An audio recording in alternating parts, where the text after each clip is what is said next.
Jujutsu Kaisen has some of the best anime episodes we've ever seen, but also some that sparked divided opinions. Today I'm going to watch the highest and lowest rated episodes according to IMDb to find out what makes one shine and the other not so much. Does it really deserve its lowest rating? Or is the best one as incredible as they say? Let's find out. The lowest rated episode on IMDb is specifically episode 14 of the first season, titled Kyoto Sister School Exchange Event Group Battle 0, with a score of 7.6 according to voters. Honestly, that's not a bad rating at all, which speaks well of its writer, Gege Akutami.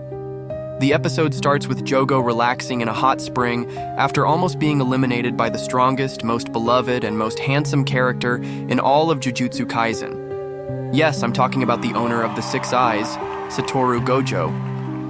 Suddenly, Mahito appears to disturb his peace and talk about Yuji and their plan to bring back Sukuna by gathering all his fingers. Meanwhile, Gojo and the others discuss how Yuji should reappear in front of his classmates. Gojo insists it can't be a simple entrance. It has to be a surprise. He comes up with a plan, convinced that everyone will cry tears of joy upon seeing Yuji alive. Later, the first and second year students gather to talk about the upcoming exchange event against the Kyoto students, and soon enough they run into them. That's when Satoru Gojo makes his grand entrance, carrying a mysterious box. According to him, it contains gifts from his business trip. He gives the Kyoto students some charms, but for the Tokyo students, he has something even better: Yuji himself. However, Yuji's return is not met with the warm welcome he expected. Instead of tears or cheers, his friends Megumi and Nobara are in total shock. Nobara, being Nobara, punches him in the face without hesitation. "Where the hell have you been, idiot?" she yells as Yuji tries to explain himself. It's one of the funniest moments, in my opinion. Megumi, though calmer, is still visibly surprised. After all, for them, Yuji had really died, and now he was back as if nothing had happened. But there was no time for explanations. The big event was about to begin, the Kyoto Sister School Exchange Event. The format of the event is then explained. It's a battle between the students of Jujutsu High in Tokyo and their rivals from Kyoto, a competition where young sorcerers can showcase their combat skills. For Yuji, it's the perfect chance to prove how much he has improved. However, while Tokyo is excited about the competition, things are very different in Kyoto. The Kyoto Jujutsu Academy's principal, Yoshinobu Gakuganji, has other plans. He doesn't care about the tournament. He has only one goal: to eliminate Yuji Itadori. Why? Because Yuji harbors Sukuna, the king of curses. To Gakuganji, that makes him a threat that must be eliminated as soon as possible. And to do so, he has a group of students ready to follow his orders, though not all of them agree with the plan. The episode ends with the Tokyo students eagerly anticipating the tournament. Personally, I think episode 14 of Jujutsu Kaisen may not have been the highest rated on IMDb, but it had some of the most entertaining and memorable moments in the series. It might not have had the drama of other episodes, but it set the stage for what was to come. Yuji's insane growth, a tournament that would spiral out of control, and the looming threat of even stronger enemies. Because in Jujutsu Kaisen, even the weakest episode is still amazing. Now let's move on to the highest rated episode on IMDb, which is specifically episode 20 of season 1, titled Non-Standard. The Kyoto exchange event was no longer a simple friendly competition. What started as a battle between students had turned into an all-out war when high-level cursed spirits, led by Hanami, crashed the party. The young sorcerers, talented as they were in serious trouble. The curses showed no mercy, and Hanami was a terrifying force. His rocky skin and vine-covered arm looked like something out of a nightmare. With every attack, he proved why he was a special-grade threat. Megumi, Toge Inumaki, and Noritoshi Kamo did their best to hold him back, but even together, they could barely slow him down. Hanami wasn't just strong, he was unstoppable. But the real fight was only just beginning. When all seemed lost, Yuji Itadori and Aoi Todo entered the battlefield. And in that instant, the entire atmosphere shifted. Hanami, who had dominated until then, now faced two absolute beasts. And what happened next was nothing short of legendary. From the moment he stepped in, Aoi Todo made it clear he wasn't afraid.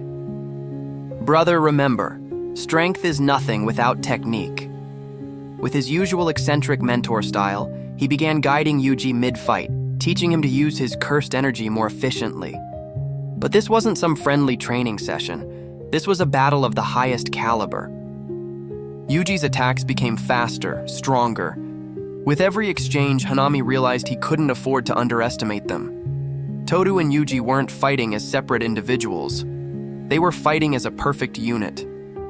Todo used his boogie-woogie technique, a skill that allowed him to swap places with anyone or anything with a simple clap. Every time Hanami thought he had an attack figured out, Todo clapped, switching their positions and completely throwing him off. It was a fight choreographed to perfection. Yuji and Todo struck with incredible precision, pushing Hanami to his limits. For the first time, the special grade curse was cornered, but the battle wasn't over yet. Hanami, though pressured, was no ordinary enemy.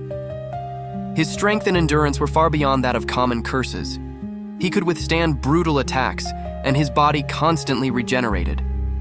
And when he felt truly threatened, he went all out. The trees around him withered, his cursed energy surged, and two massive flowers sprouted from his back. It was his domain, a manifestation of his ultimate power. Humanity is the real problem in this world, Hanami muttered. But Yuji and Todo weren't intimidated. If the curse was leveling up, so were they. Aoi Todo, with Boogie Woogie, orchestrated a deadly symphony. Every one of Yuji's strikes landed with surgical precision, while Todo disoriented Hanami with rapid swaps. "Yuji!" Todo shouted amidst the chaos. Black flash. It wasn't just a hit enhanced with cursed energy. It was the pinnacle of technique, a split-second distortion of space that multiplied the power of an impact exponentially. Only true prodigies could use it in battle. And in that moment, with the absolute trust Todo had in him, Yuji unleashed it. His fist struck with the force of a sonic explosion. A black spark illuminated the battlefield. The blow shattered Hanami's defenses, making the curse feel something for the first time: fear. The impact was devastating. The air trembled with the shockwave. For a moment, everything went still. Hanami, staggering, realized this boy was no ordinary sorcerer.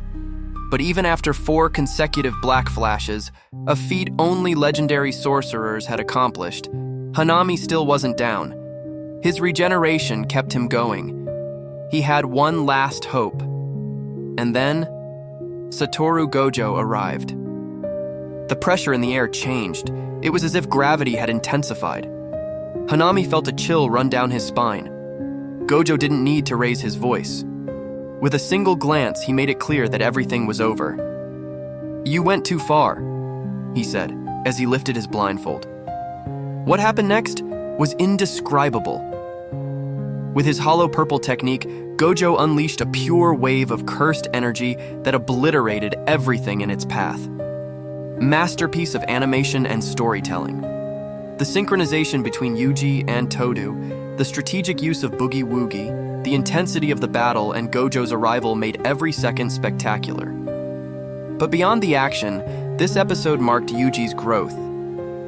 He went from being a strong fighter to a truly formidable sorcerer. He learned to control his black flash, fight with technique, and trust his instincts. Comparing the lowest-rated episode with the best in Jujutsu Kaisen highlights the difference between a transition chapter and an absolute climax. Episode 14, while necessary for the story, lacks the intensity fans expect. It serves to establish new conflicts and bring Yuji back, but its slow pace and lack of major moments make it feel more like setup than a memorable episode. On the other hand, episode 20 is the pinnacle of the series in terms of action, animation, and emotion. From Yuji and Todo's spectacular fight against Hanami to Gojo's overwhelming technique, every second is a visual and narrative spectacle. This comparison makes it clear that Jujutsu Kaisen shines when it combines dynamic battles, character development, and impactful moments.